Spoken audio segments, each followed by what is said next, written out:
okora amashanyarazi mu district ya Rwampara nchukura tereberaganise President Museveni yakozero mwaka gw'2014 mu district eji. Have the pleasure to now launch your line, and by launching this line I'm giving it to you. Take it and use it for the transformation of Rwampara. Protect the line. From now on I will only be hearing how you are using electricity. Amashanyarazi agatongozi bwo mugombo rivere ya mwizi hamwe na ndija kandi abatura bashavirwa kugakozese byentunguka. At national level, our policy is by 2035 everybody should be connected to electricity. 2035. So in case you are not thinking of getting connected to electricity, you will not be in Uganda if by 2035 you are not connected. Icyokubanza abana bito bagize skills ninga bagize emyoga babasa gukora welding mwene bana basa kosya babishomere kosya bakakora inje n'amadirisa n'ebine kebyo babase kubukorera kai hihi n'amakago agariyo myanya nkayacu bare hard to reach.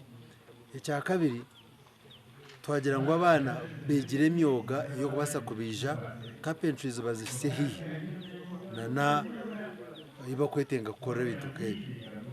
Icya gatatu twagira ngo iba kuba bahingire bareke kubuguriza abe yahansi. Minister Okasayi hona najera government inentekateka nunji yokombeka za factory mbyanga kanda hana hashabira abanyarwampara okuzomu mpinga y'omurembe. I know that you have selected coffee as one of your enterprise. Let's not take that coffee when it is unprocessed to other areas. Can we process the coffee here and we get the coffee husks which we can use for poultry, sleeping place for poultry. And I know you have selected poultry as one of your enterprises. Electricity which you are bringing should be used for hatching the chicks here.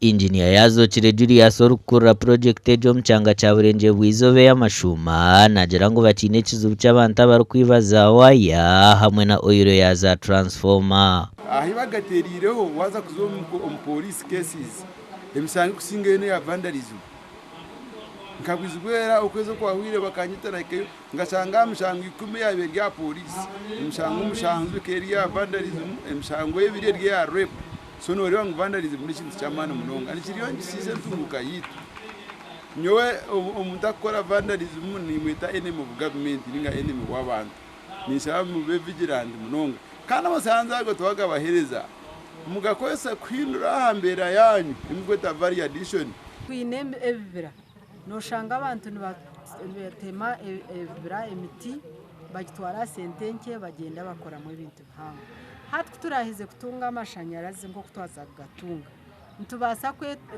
kwerebere bitoki bitu tubyomye tubitunde nka crisps tubitunde nka ninga tu freezinge transportinge tubigure mu esente nyingi ezikire.